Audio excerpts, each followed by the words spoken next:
નમસ્કાર સાથી મિત્રો, એક્ઝામ સાથી ચેનલમાં આપ સૌનું હાર્દિક સ્વાગત છે। આજે આપણે તમારી સમક્ષ સ્ટેટ 1ની તૈયારી સારી રીતે થઈ શકે, સાથે તમે ટીપીઓ છે, એઆઈની પરીક્ષા છે, ટાટની એચટાટની પરીક્ષા, તો બાળ વિકાસની તૈયારી કરતા હો કાં તો મનોવિજ્ઞાનની તૈયારી કરતા હો, શિક્ષણ વ્યવહારની તૈયારી કરતા, તો તમામ ટોપિકમાં ઉપયોગી એવા આપણે પ્રશ્નોની આજે ચર્ચા કરી રહ્યા છીએ।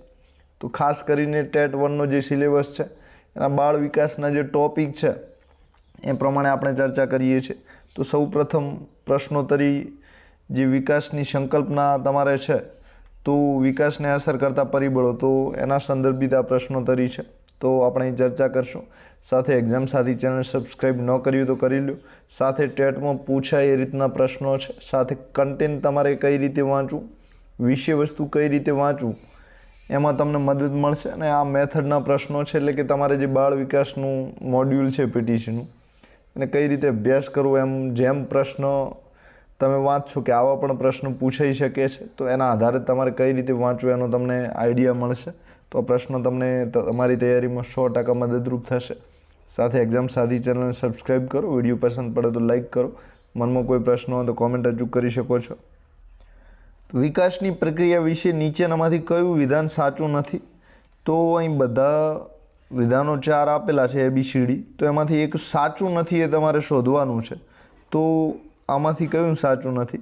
તો તે સતત ચાલતી પ્રક્રિયા છે, તે માત્ર શારીરિક વૃદ્ધિ પૂરતી સીમિત છે, તેમાં ગુણાત્મક અને જથાત્મક બંને ફેરફારો થાય છે, તે આનુવંશિકતા અને પર્યાવરણ બંને દ્વારા પ્રભાવિત થાય છે। તો હવે તમને ખબર પડી ગઈ છે A, C અને D ત્રણે સાચા છે, જ્યારે બી નંબરનો ઓપ્શન છે કે તે માત્ર શારીરિક વૃદ્ધિ પૂરતી સીમિત છે। તો ઘણી જગ્યાએ તમે જ્યારે માત્ર શબ્દો જુઓ છો ત્યારે તમને લાઇટ થવી જોઈએ કે ઘણી જગ્યાએ માત્ર શબ્દોવાળા જવાબ આવી શકે છે। તો શારીરિક નહીં પરંતુ માનસિક વૃદ્ધિ પણ એમાં આવે છે, તો જે સાચો જવાબ છે બી આવશે।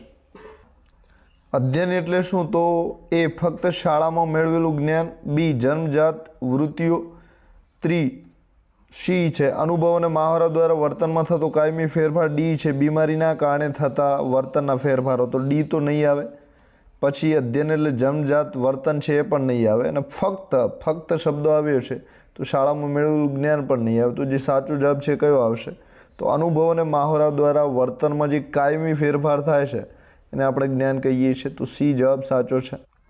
ત્રીજા નંબરનો પ્રશ્ન છે, વિકાસ ખાલી જગ્યાથી ખાલી જગ્યા દિશામાં થાય છે, તો સામાન્યથી વિશિષ્ટ, બીજું એમાં સરળથી કઠિન, આ બંને જવાબ આવી શકે છે, તો ત્રીજામાં કયો જવાબ સાચો છે? તો ત્રીજામાં એ જવાબ સાચો છે। વૃદ્ધિ એટલે કોષીય ગુણાકાર, એવું કોણે કહ્યું હતું? તો મોડ્યુલમાં આપેલું જ છે। તો વૃદ્ધિ એટલે કોષીય ગુણાકાર, એવું કોણે કહ્યું છે? તો ફ્રેન્ડ, આ વ્યાખ્યામાંથી પ્રશ્ન બનાવ્યો છે, ફ્રેન્ડે કહ્યું છે। કોના મતે વિકાસ એટલે ગુણાત્મક ફેરફાર? તો જે હાર્લોક છે એ વિકાસને કેવો ફેરફાર કહે છે? તો ગુણાત્મક ફેરફાર કહે છે। જ્યારે ફ્રેન્ડ છે એ શું કહે છે? તો વૃદ્ધિ એટલે કોષીય ગુણાકાર, બરાબર, કોષીય કહે છે। ભય, ગુસ્સો, પ્રેમ, ઈર્ષા વગેરેનો વિકાસ થાય ત્યારે કયો વિકાસ થયો કહેવાય છે? તો આ બધી લાગણીઓ છે, લાગણીઓ બધી શામાં આવશે? તો સાંવેગિક વિકાસ તરીકે ઓળખાય છે। વિકાસને અસર કરતા પરિબળો કેટલા છે? તો વારસો અને વાતાવરણ 2 પરિબળ છે। હવે આમાં આ પ્રશ્નો છે, અત્યારે તમારા મોડ્યુલમાં 2 આપેલા છે, પણ એક જે પ્રેરણા છે એ પણ વિકાસને અસર કરે છે, એટલે એ પણ આવી શકે છે। તો આવા ફેક્ચ્યુઅલ પ્રશ્નો જેટલા ઓછા પૂછાય એટલો તમારે ફાયદો રહેશે, કારણ કે આ પ્રશ્ન છે ઓબ્જેક્શનવાળો પ્રશ્ન છે। તરુણાવસ્થા બીજા કયા નામે ઓળખાય છે? તો કુમારાવસ્થા, કૌમાર્યાવસ્થા, પૌગંડાવસ્થા, અને આપેલ તમામ, તો આપેલ તમામ સાચા છે। તરુણાવસ્થા જીવનની વસંત છે, આ વિધાન કોનું છે? તો ડૉક્ટર પાંડેએ કહ્યું છે આ વિધાન, અને સાથે આ વિધાન છે એના અંગ્રેજી કેળવણીકારોએ પણ ઘણા બધા આ જ વાત કરી છે। પછી વિનોબા ભાવે પણ ક્યાંક તમને બુકમાં જોવા મળશે, તો સાચો જવાબ ડૉક્ટર પાંડે છે। આપણે મોડ્યુલ પ્રમાણે જ ફોલો કરવાનું છે, એટલે કે તમે જે વાંચો એમ પ્રમાણે। તો વિકાસની અવસ્થાના ચોથા ક્રમે કઈ અવસ્થા આવે છે? તો વિકાસની અલગ અલગ અવસ્થાઓ છે, એમાં ચોથા ક્રમે કઈ આવે છે? તો તરુણાવસ્થા આવે છે। જીન પિયાજે વિકાસના કેટલા તબક્કાઓ દર્શાવે છે? તો 4 તબક્કાઓ, બરાબર. તો મોડ્યુલમાં આપેલું જ છે, આટલું વિશેષ જાણો એમાં આપેલું છે. તો જીન પિયાજે વિકાસના કેટલા તબક્કા આપ્યા છે? તો કે 4. શરીરમાં થતા રાસાયણિક ફેરફારોથી વિવિધ ગુણોમાં થતો ફેરફાર એટલે શું કહેવાય છે? તો વિકાસ તરીકે ઓળખાય છે. તો શરીરમાં થતા રાસાયણિક ફેરફારોથી વિવિધ ગુણોમાં થતો ફેરફાર, બરાબર, તો વિકાસ તરીકે ઓળખાય છે. એકલો શારીરિક વિકાસ હોય તો વૃદ્ધિ આવે, શારીરિક માનસિક બંને પ્રકારનો વિકાસ હોય તો એ વિકાસ તરીકે આવે છે. અને આ વિકાસના લીધે ક્રિયામાં પરિણામે તો એ પરિપક્વતા તરીકે ઓળખાય છે. ફ્રેન્ડ, ફિલોસોફર અને ગાઈડરની ભૂમિકા કઈ અવસ્થામાં માતા પિતાએ ભજવવી જોઈએ? તો જે તરુણાવસ્થા હોય છે આ ઉંમરે ફ્રેન્ડ, ફિલોસોફર અને ગાઈડર તરીકે માતા પિતાએ રહેવું જોઈએ. કોના મતે સમગ્ર દેહતંત્રમાં થતો ફેરફાર વિકાસ તરીકે ઓળખાય છે? તો ક્રો અને ક્રો દ્વારા વ્યાખ્યા આપેલી છે. તો સમગ્ર દેહતંત્રમાં જે ફેરફાર થાય છે એ વિકાસ તરીકે ઓળખાય છે. વ્યક્તિમાં દેખાતા પ્રગટ લક્ષણોએ કેવો વારસો કહેવાય છે? તો આપણે લક્ષણો જોઈ શકીએ છીએ તો એ પ્રભાવી વારસા તરીકે ઓળખાય છે. એ જવાબ સાચો છે. દુર્ગાનંદ સિંહાએ બાળકના વિકાસના મુખ્ય કેટલા વિભાગો પાડ્યા છે? તો દુર્ગાનંદ સિંહ દ્વારા વિકાસના મુખ્યત્વે જે વિભાગો છે એ 3 પાડેલા છે. મૃત ક્રિયાત્મક તબક્કો કયા વર્ષમાં જોવા મળે છે? તો 7 થી 12 વર્ષમાં આ તબક્કો જોવા મળે છે. સાથે મૃત ક્રિયાત્મક તબક્કો કોણે આપ્યો છે એવો પ્રશ્ન પણ પૂછાઈ શકે છે. નૈતિક વિકાસની 3 કક્ષાઓ કોણે દર્શાવી છે? તો નૈતિક વિકાસ આપણે ચલાવવાનો બાકી છે, પરંતુ તમને ઉપયોગી થાય એટલે આ પ્રશ્નો ચર્ચા કરી લઈએ છીએ. તો હવે 1-2 દિવસમાં ચલાવી લઈશું. તો કોહલબર્ગે. સાથે એરિક્સને કયો સિદ્ધાંત આપ્યો છે? તો મનોસામાજિકનો. પછી તો જે ફ્રોઈડ છે, જોડકા તમારે જોડવાના છે. તો ફ્રોઈડે કયો સિદ્ધાંત આપ્યો છે? તો ફ્રોઈડ દ્વારા મનોજાતિ વિકાસનો સિદ્ધાંત આપવામાં આવેલો છે. સી આવશે. પછી એરિક્સન દ્વારા કયો સિદ્ધાંત આપેલો છે? તો એરિક્સન જે છે એમણે મનોસામાજિકનો વિકાસ આપ્યો છે. પછી કોહલબર્ગ દ્વારા કયો સિદ્ધાંત આપેલો છે? તો નૈતિક વિકાસનો સિદ્ધાંત આપેલો છે. એ તો તમારે પૂછાય એવા પ્રશ્નો છે. પછી પિયાજે દ્વારા કયો સિદ્ધાંત આપેલો છે? તો જે પિયાજે છે એમના દ્વારા બોધાત્મક વિકાસનો સિદ્ધાંત આપેલો છે, જ્હોન પિયાજે. તો આ 4 પ્રશ્નો મહત્ત્વના છે. તો ફ્રોઈડ દ્વારા મનોજાતિ વિકાસ, એરિક્સન દ્વારા મનોસામાજિક વિકાસ, કોહલબર્ગ છે એમણે નૈતિક વિકાસનો સિદ્ધાંત આપ્યો છે, અને જે પિયાજે છે એમણે બોધાત્મક વિકાસ આપ્યો છે. તો આ 4 જે છે એમને યાદ રાખી દેજો, એનું સૂત્ર બનાવી લેજો અને આ રીતે યાદ રાખશું. બધાએ અલગ અલગ પ્રકારનો સિદ્ધાંત આપેલા છે. ઉદ્યમશીલતા વિરુદ્ધ લઘુતા તબક્કાની ચર્ચાઓ કોણે કરી છે? તો જે એરિક્સન છે એમણે મનોસામાજિકનો વિકાસ આપ્યો છે એમના દ્વારા થઈ છે. કોહલબર્ગ દ્વારા નૈતિક વિકાસનો સિદ્ધાંત અપાયો છે. પિયાજે બોધાત્મક સિદ્ધાંત આપ્યો છે, અને જે ફ્રોઈડ છે એમણે મનોજાતિનો સિદ્ધાંત આપેલો છે. હવે ઉંમર વધવાની સાથે શરીરમાં વિવિધ અવયવોના વજન, કદ અને આકારમાં થતો ક્રમિક, પ્રગતિગામી અને જે પ્રમાણાત્મક ફેરફાર છે કયા તરીકે ઓળખાય છે? તો અહીં પ્રમાણાત્મક ફેરફારની વાત કરેલી છે તો તમે બધા જાણો છો કે વૃદ્ધિ આવશે. ગુણાત્મક ફેરફારની વાત હોત તો વિકાસ આવત. કુદરતના જે સર્જનોમાં ચેતનાનો સંચાર થતો હોય તેને શું કહેવાય છે? તો સજીવ કહેવાય છે. વય વધવાની સાથે વ્યક્તિના વર્તનમાં પ્રગતિશીલ ફેરફાર થાય છે તેને શું કહેવાય છે? તો પ્રગતિ આપણે જોઈ શકીએ છીએ બધા અંગોમાં અને એમની જે બુદ્ધિ છે, મન છે એમાં. તો એ પ્રગતિશીલ ફેરફાર વિકાસ તરીકે ઓળખાય છે. એ પ્રમાણાત્મક ફેરફાર હોત તો શું આવે? તો વૃદ્ધિ આવત.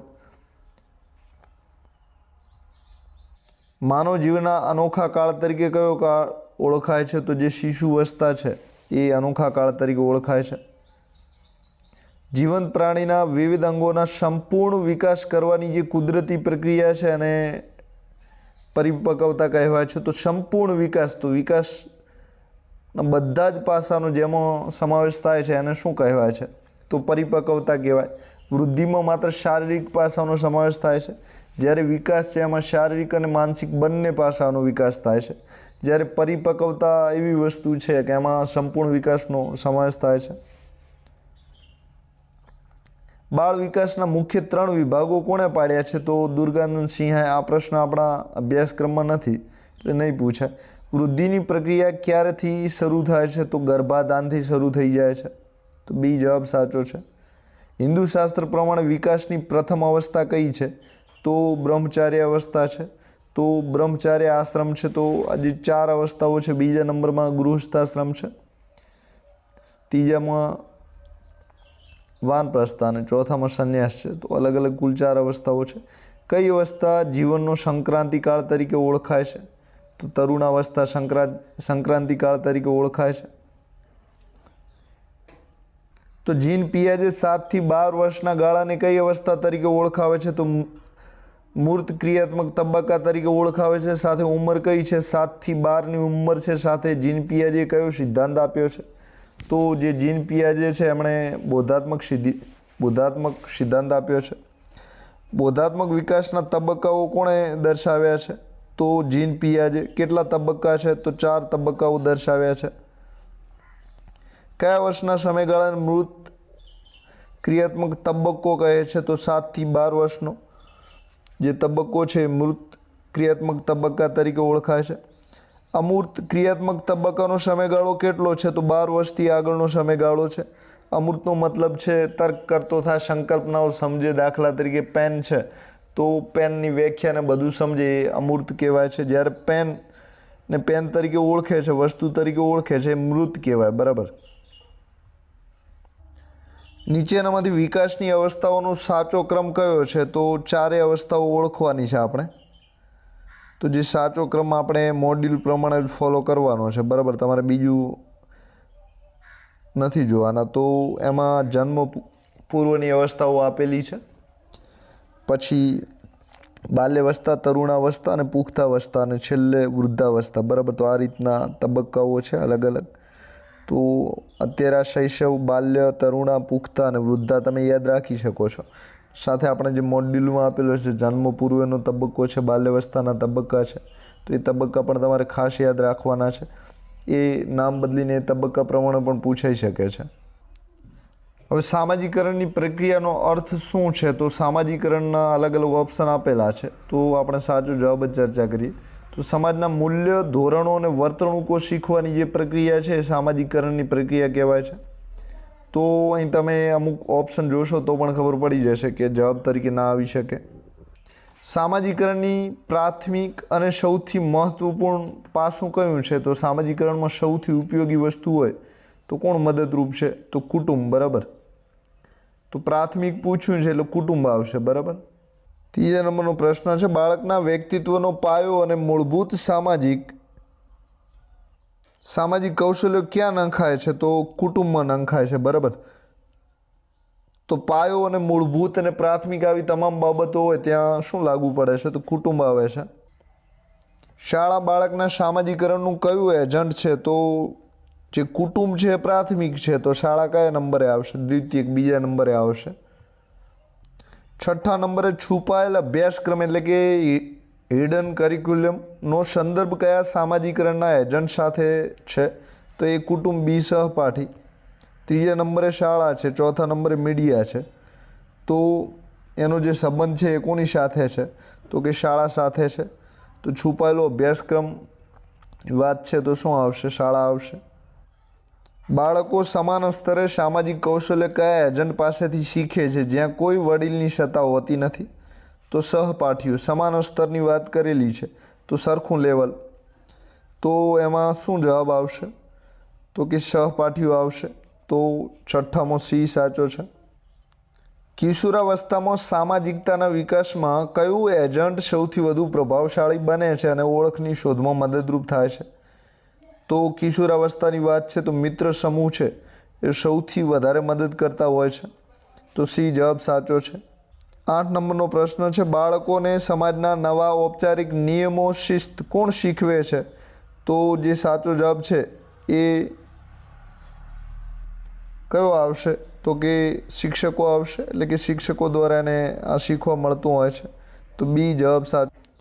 9 નંબરનો પ્રશ્ન છે, સહકાર, સ્પર્ધા, વાટાઘાટા અને નેતૃત્વ જેવા જે કૌશલ્ય છે એ કોણ શીખવે છે, એટલે કે કોના દ્વારા બધા કૌશલ્ય આપણને શીખવા મળે છે? તો સહકાર, સ્પર્ધા, વાટાઘાટ અને નેતૃત્વ. તો શાળા જવાબ સાચો છે. હવે તે સહપાઠીઓ પણ સાચું છે. તો આ રીતે જે જવાબ છે એ ડી આવશે, એટલે કે બી ને સી બંને સાચા છે. તો ડી જવાબ સાચો છે. 10 નંબરનો પ્રશ્ન છે, નીચેનામાંથી કયું પ્રાથમિક સામાજિકરણનું ઉદાહરણ છે? તો કુટુંબમાંથી ભાષાને મૂળભૂત મૂલ્યો શીખવા એ પ્રાથમિક સામાજિકરણનું ઉદાહરણ ગણાય છે. પછી બીજા નંબરમાં શાળા આવે છે. પછી મિત્રોને આ પણ મદદ કરતા હોય છે. બાળકના ભાવનાત્મક બંધનના વિકાસમાં કયા પ્રાથમિક એજન્ટની સૌથી મહત્વપૂર્ણ ભૂમિકા હોય છે? તો કુટુંબ સાચું છે. ભાવનાત્મક લાગણીઓ ઘડવા માટે સી સાચું છે. એક બાળક જૂઠું ન બોલે, વડીલોનો આદર કરે જેવા મૂલ્ય કયા એજન્ટ પાસેથી શીખે છે, એટલે કે કોની મદદથી શીખે છે? તો કુટુંબ પાસેથી. બરાબર. તો આ જે વડીલોનો આદર છે એ જ્યાં વડીલો ત્યાં જોવા મળે. સાથે એમના માતા પિતા છે, વડીલ સાથે કેવો સંબંધ રાખે છે એ કુટુંબ જોડેથી જ શીખે છે. તો સી સાચું છે. 13 નંબરમાં સહપાઠીઓના સમૂહમાં બાળકો શું શીખે છે? તો સ્વતંત્રતા, સામાજિક કૌશલ્યો અને નવી જે સામાજિક ઓળખ છે આ બધું કોની પાસેથી શીખે છે? તો સહપાઠીઓના જે મિત્ર વર્તુળ છે ત્યાંથી શીખે છે. તો બી સાચું છે. સ્વતંત્રતા, સામાજિક કૌશલ્ય છે સમાજને લગતા. તો સામાજિક કૌશલ્ય, મિત્રતાને બધું આવે છે તો કોની પાસેથી? તો સહપાઠી મિત્રો પાસેથી. મીડિયા, ટીવી સામાજિકરણના કયા એજન્ટ તરીકે ઓળખાય છે? તો દ્વિતીયક. બે છે, પ્રાથમિક અને દ્વિતીયક. તો દ્વિતીયક તરીકે ઓળખાય છે.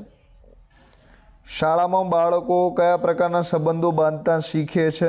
તો જે શાળા છે ત્યાં બાળકો ફક્ત ઔપચારિક સંબંધો બાંધતા શીખે છે. જે વ્યક્તિગત સંબંધો છે એ શાળામાં બાળક નથી શીખતું, પણ જે ઔપચારિક જાતના સંબંધો હોય છે એ બધા ક્યાંથી શીખે છે? તો કે વાલીઓની ઉછેર શૈલી કયા એજન્ટના પ્રભાવનું એક પરિબળ છે? તો 16 નંબરમાં કુટુંબ. વાલીઓની જે ઉછેર શૈલી છે, અહીં વાલી માતા પિતાની વાતો, તો કુટુંબ તમારે લખી દેવાનું. સામાજિકીકરણની પ્રક્રિયામાં ધર્મની ભૂમિકા શું છે? તો નૈતિક મૂલ્ય અને જીવનશૈલી જ્યારે પણ શીખવાની જરૂર પડે છે ત્યારે ધર્મ મદદ કરે છે. કયા એજન્ટ દ્વારા બાળક વિવિધ પૃષ્ઠભૂમિના લોકો સાથે ક્રિયા પ્રતિક્રિયા કરીને વિવિધ સંસ્કૃતિઓ અને દૃષ્ટિકોણનો પરિચય કેળવે છે? તો સહપાઠીઓ અને શાળા દ્વારા આ જે કેળવણી છે એને મળતી હોય છે. તો ડી જવાબ સાચો છે. ક્રિયા પ્રતિક્રિયા કરે છે તો વિવિધ પૃષ્ઠભૂમિના લોકો ક્યાં મળે છે? તો એક તો શાળામાં મળે છે ને, જે મિત્ર વર્તુળ હોય છે એ પણ અલગ અલગ જગ્યાએથી આવતું હોય છે. તો આ રીતે અલગ અલગ સંસ્કૃતિનો અને નજરિયો છે એ બધું શીખતો હોય છે. તો 18માં ડી જવાબ સાચો છે. ડી. તો આપણે કુલ 4 ટોપિકના પ્રશ્નો ચર્ચા કરી દીધી છે. એક તો જે વિકાસના શરૂઆતથી 1, 2 અને 3 નંબરનો ટોપિક છે એની ચર્ચા કરી છે. અને ચોથા નંબરે જે સામાજિકરણની પ્રક્રિયાઓનો ટોપિક છે એના વિશે પણ આપણે ચર્ચા કરી દીધી છે. સાથે વાલી, સહપાઠીને વિદ્યાર્થીનો જે ટોપિક છે એના વિશે પણ આપણે ચર્ચા કરી દીધી છે. તો કુલ 5 ટોપિકની આપણે ચર્ચા કરી છે. બાકીના ટોપિક જેમ જેમ આપણે ચલાવતા રહીશું એ પ્રમાણે આપણે પ્રશ્નો ચર્ચા કરશું. સાથે પ્રશ્નો કેવા લાગ્યા તો એનો રિપ્લાય પણ અચૂક આપી શકો છો. સાથે પ્રશ્ન તમારી તૈયારીમાં મદદ પણ કરશે એવો વિશ્વાસ છે. તો આપ સૌનો આભાર. Thank you very much.